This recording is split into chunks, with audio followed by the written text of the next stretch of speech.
Deputy Micheál Martin. Thank you, Alaska and Corlin. Last week, the European Council and the Eurogroup issued conclusions which will give us all some cause for hope. A new and more credible approach to addressing bank recapitalisation has been agreed in principle. A joint regulatory framework for the financial system will emerge at some point, though the scope of this is unknown. These are very substantial moves forward. They mark a welcome departure from months of aimless activity which helped to renew the crisis in the sovereign debt market and bring the euro to the edge of collapse. The reductions in bond yields this week show that the summit has had some positive impact. However, let us not be fooled into thinking that this summit has finally dealt with the crisis, or that the actions required to stop an escalation of the recession have been taken. This summit was only decisive if you set it in comparison to what went before. In light of the declarations of decisive action having been taken and of Europe having turned a corner, people should stop for a moment and look at the statements issued after last July's emergency summit, or for that matter, after any one of the over a dozen crisis meetings in the last 4 years. If you look back on the record of this House over the last year and a half, you find the Taoiseach repeatedly coming in here and telling us how decisive action had been agreed. After the December and March meetings, he talked at length about how leaders had agreed moves which were already restoring confidence and would deliver jobs and growth. There is not even the merest hint of understanding about the scale and escalation of the crisis. What you will also find is a systematic pattern of exaggeration about his influence and that of the government. At one point, he informed the House about having held negotiations with President Sarkozy, but subsequently had to admit to little more than a formal gathering at the side of the Council chamber, or informal gathering. Greeting, sorry. Last June, he actually claimed to put the Greek debt crisis on the summit's agenda. Of course, his biggest exaggeration before this summit was when he claimed to have negotiated last July's reduced interest rates on loans to Ireland. All backbenchers were circulated with speaking notes claiming that the Taoiseach had heroically delivered enormous savings to Ireland because of his deep diplomatic negotiations. Of course, the truth acknowledged everywhere, but in Merrion Street, is that Ireland benefited from a deal negotiated for Greece and automatically extended to all countries. It was worth 4 times what the government itself admitted it had asked for. This addiction to self-praise and exaggeration has got much worse, because the government seems to have forgotten what it said as late as last Wednesday, and they should look at what they said. The Taoiseach himself repeatedly said that he would not be raising the Irish banking debt at the summit, and he was true to his word. On Thursday evening, he and the Taoiseach sided with the majority, which wanted to quietly agree to summit conclusions and move on. In fact, the Taoiseach got on a plane and headed home. In contrast, the Italian and Spanish Prime Ministers said no.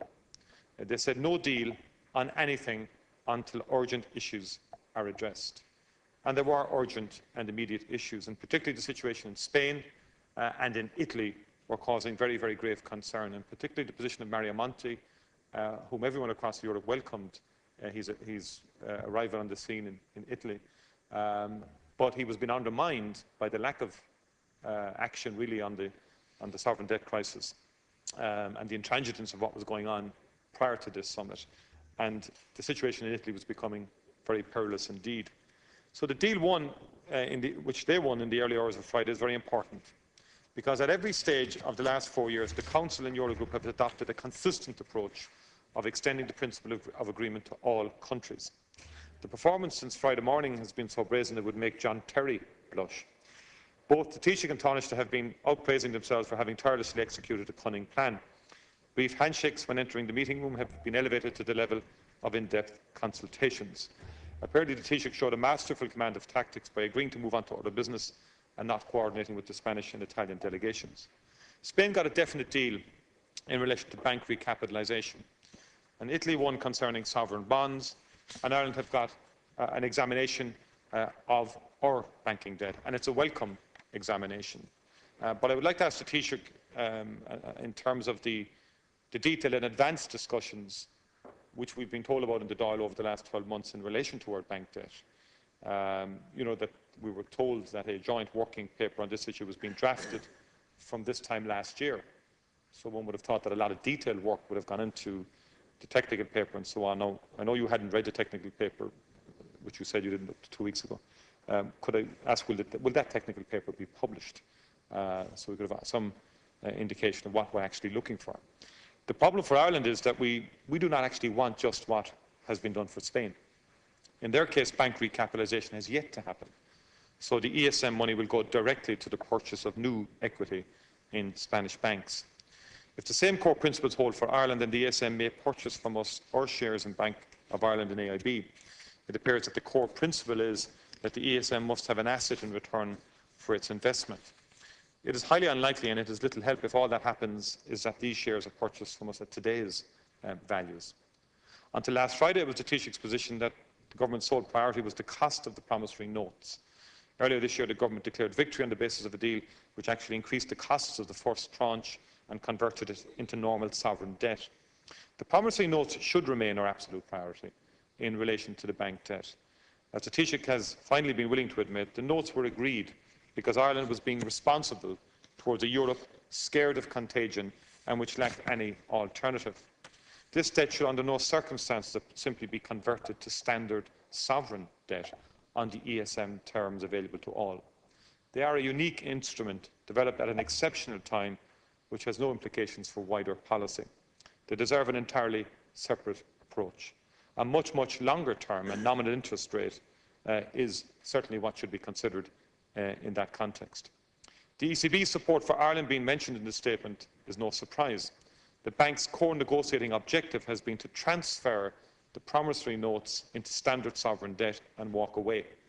Its hardline opposition to genuine relief on the promissory notes has not been changed by this deal.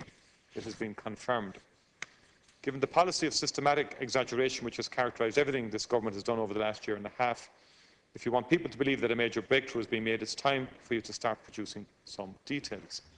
Do what the Spanish and Portuguese Prime Ministers did, publish your detailed demand and then go and meet people about it.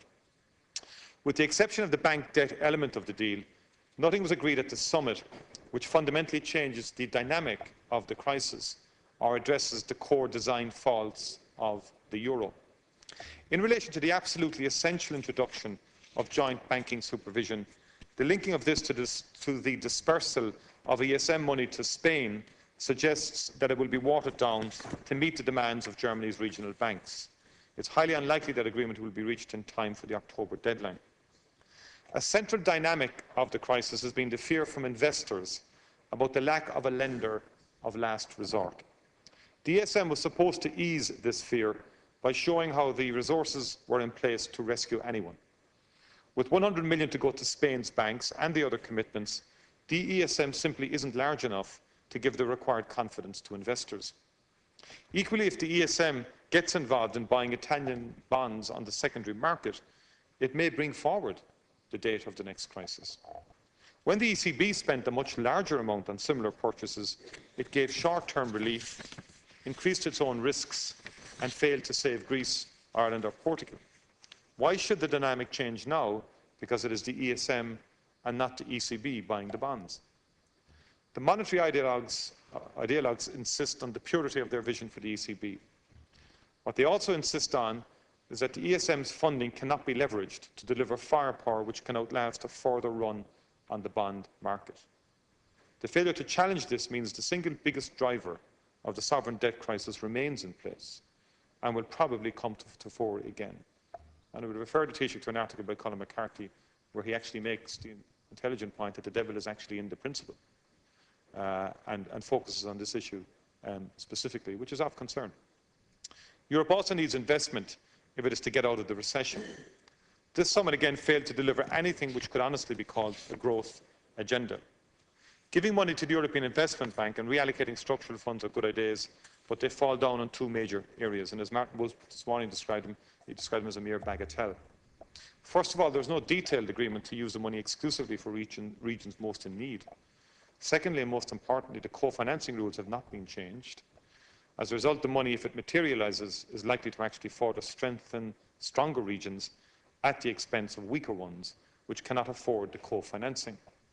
If the entire allocation actually happened, it would provide a stimulus of less than 1% of the income of the European Union across more than 2 years. Now, Taoiseach, I think we have to be honest here, and I know there's a lot of spinning going on to cover the French situation, and talk of a growth pact and so on. But this isn't a growth pact. Something that's amounting to 1% of the overall European budget to be spent over 2 years is not a growth pact, particularly when you look at pan-European unemployment now at 11.1%. It's the highest since the introduction of the euro in 1999. And I think too little attention has been given to how effective and to the capacity of that growth pact, because I don't think it's in any shape or form a real growth pact. And I would suggest to you that a real growth pact is urgent and requires the direct transfer from regions in surplus to regions in deficit. Nothing agreed last week delivers this. The full summit talks at length about moving to what is termed a genuine economic and monetary union. And what has been agreed is to look for areas to agree on rather than starting with a clear view of what is required.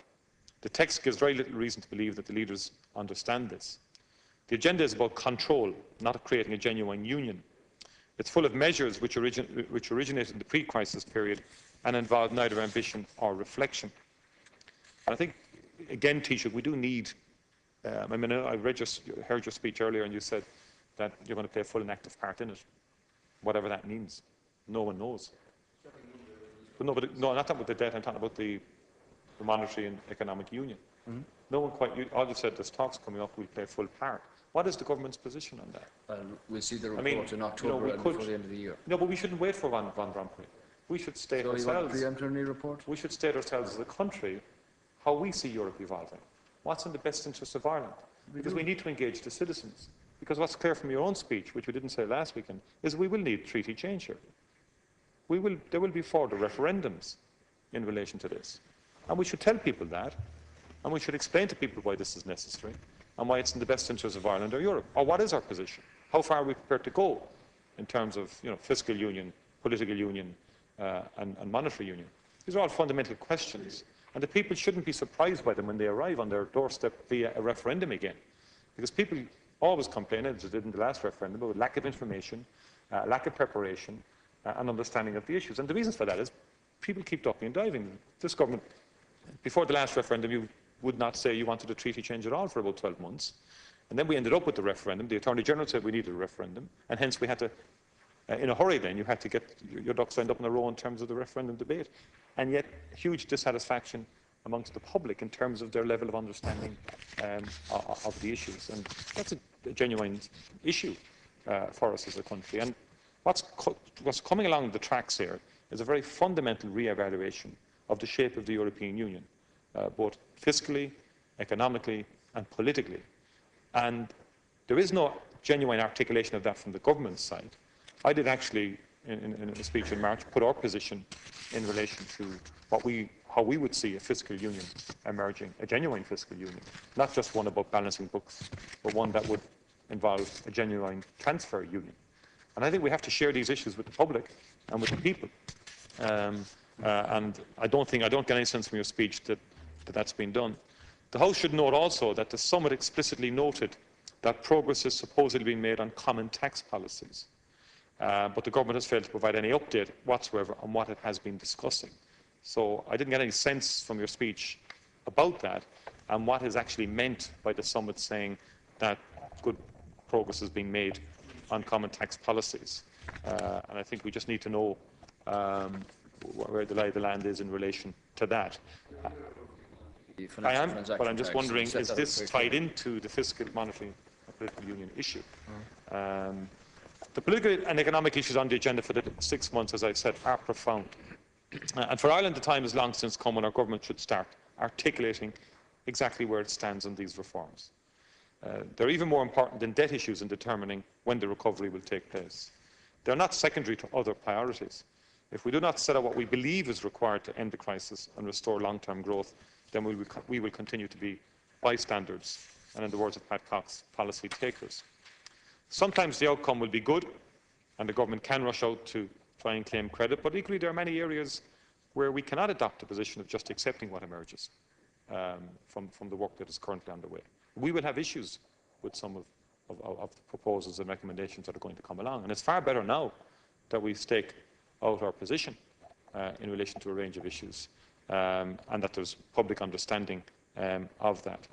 Given the scale of the crisis and the length of time it has been underway, This summit delivered the bare minimum of what was required to stop a crisis becoming an immediate catastrophe, and that's where we were heading prior to last weekend. We need our government, I would suggest, to spend less time on ridiculous self-congratulation and more time actually trying to shape Europe's actions and reform programme.